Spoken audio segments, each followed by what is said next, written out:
시간이 되었습니다. 다 같이 사도신경으로 신앙 고백하시며 2024년 5월 16일 목요일 새벽 기도에 함께 시작하겠습니다.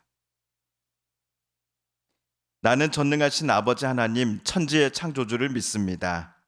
나는 그의 유일하신 아들 우리 주 예수 그리스도를 믿습니다. 그는 성령으로 잉태되어 동정녀 마리아에게서 나시고 본디오 빌라도에게 고난을 받아 십자가에 못 박혀 죽으시고 장사된 지 사흘 만에 죽은 자 가운데서 다시 살아나셨으며 하늘에 오르시어 전능하신 아버지 하나님 우편에 앉아 계시다가 거기로부터 살아있는 자와 죽은 자를 심판하러 오십니다. 나는 성령을 믿으며 거룩한 공교회와 성도의 교제와 죄를 용서받는 것과 몸의 부활과 영생을 믿습니다. 아멘.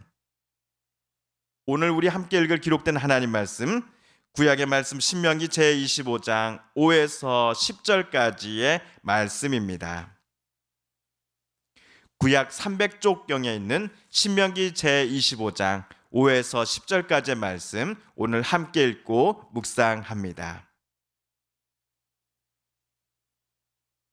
형제들이 함께 사는데 그중 하나가 죽고 아들이 없거든 그 죽은 자의 아내는 나가서 타인에게 시집가지 말 것이요 그의 남편의 형제가 그에게로 들어가서 그를 맞이하여 아내로 삼아 그의 남편의 형제 된 의무를 그에게 다 행할 것이요 그 여인이 낳은 첫 아들이 그 죽은 형제의 이름을 잊게 하여 그 이름이 이스라엘 중에서 끊어지지 않게 할 것이니라.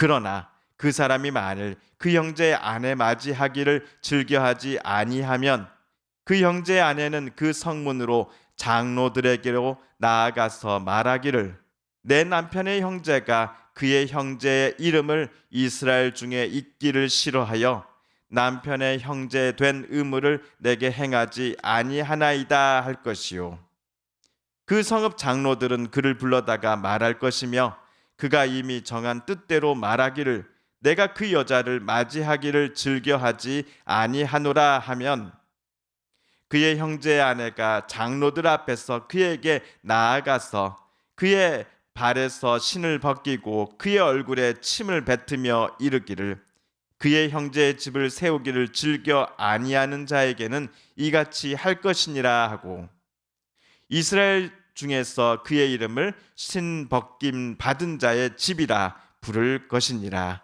아멘.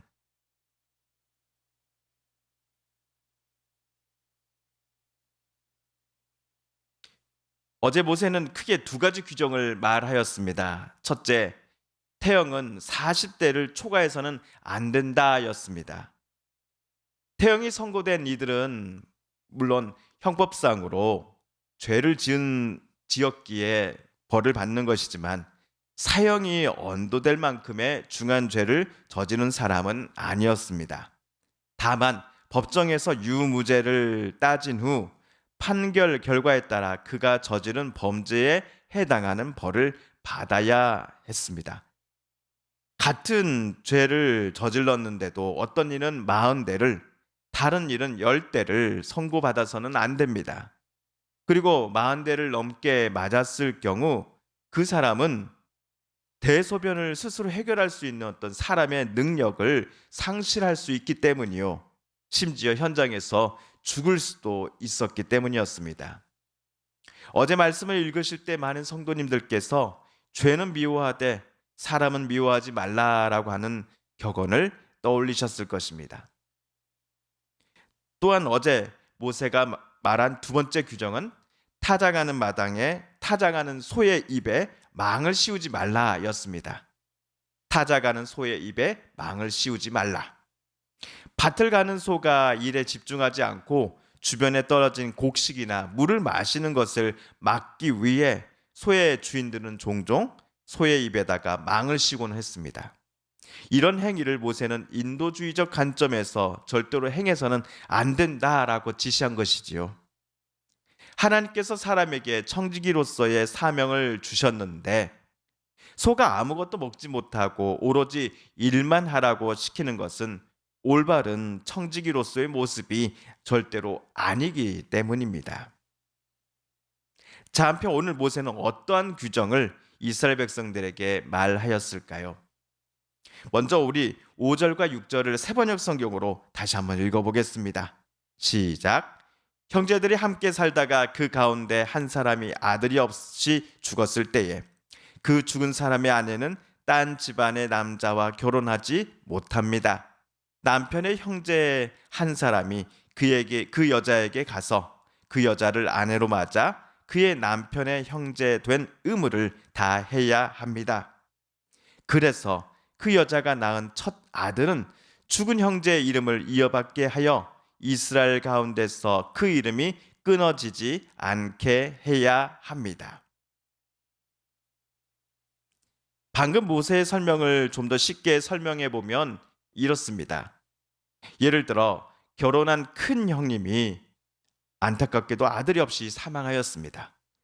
이때 형님의 아내는 딴 집안의 남자와 결혼을 할 수 없습니다.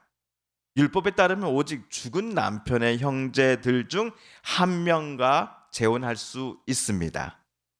죽은 형님의 동생들은 홀로 남은 형수와 재혼해야 하는 의무를 가지고 있습니다. 하지만 아무리 모세의 지시라고 또 율법이라 할지라도 죽은 형님의 동생들 중 한 명이 홀로 남은 형수와 결혼하는 것이 쉬운 일만은 아니었을 것입니다. 특히 6절에서처럼 동생 중 한 명이 형수와 결혼하였을 때에 이 두 사람 사이에 낳은 아들은 누구의 족보에 올라간다라고 되어 있습니까? 예. 형수와 결혼한 동생의 아들이 아니라 죽은 형님의 아들로 족보에 올라가는 것입니다.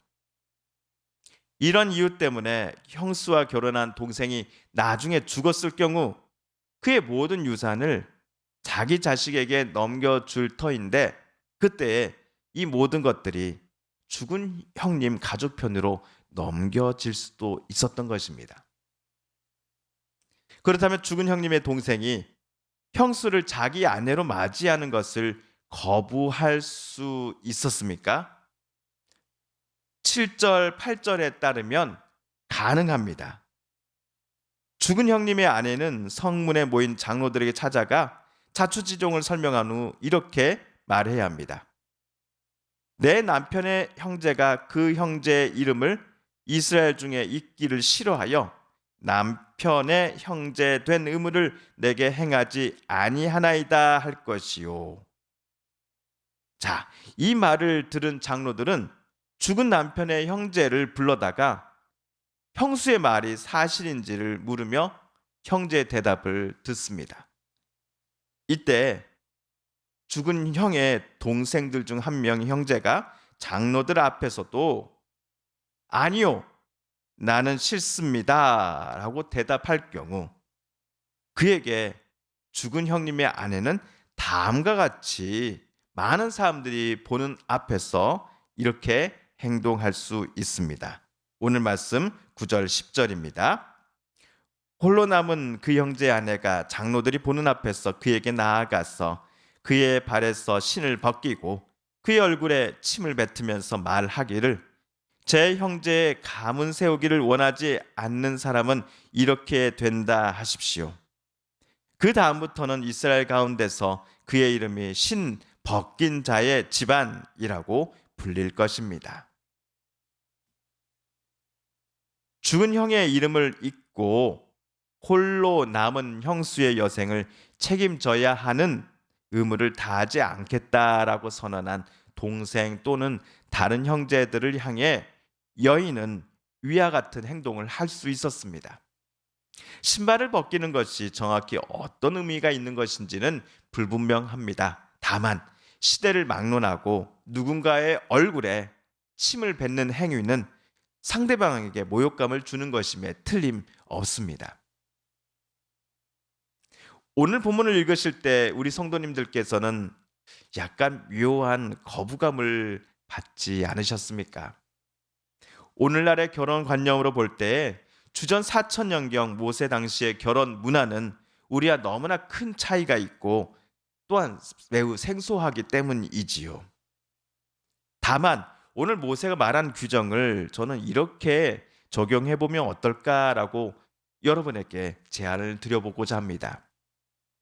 한부모 아래 혈연으로 맺어진 친형제, 친자매들이 결혼하고 출가를 하였어도 각자의 가정을 존중하고 사랑하며 혹시나 필요한 부분이 없는지를 먼저 챙기는 마음과 태도가 우리에게 필요하다라고 오늘 성경은 저와 여러분에게 말해주고 있는 듯합니다.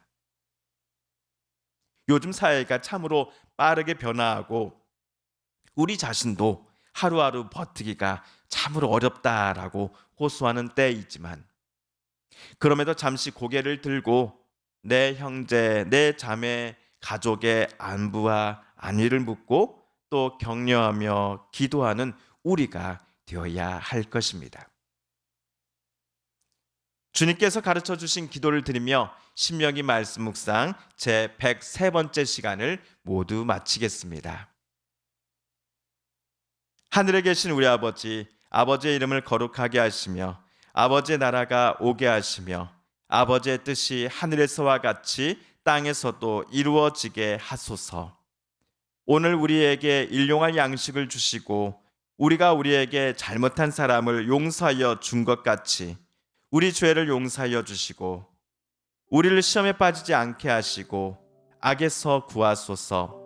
나라와 권능과 영광이 영원히 아버지의 것입니다. 아멘.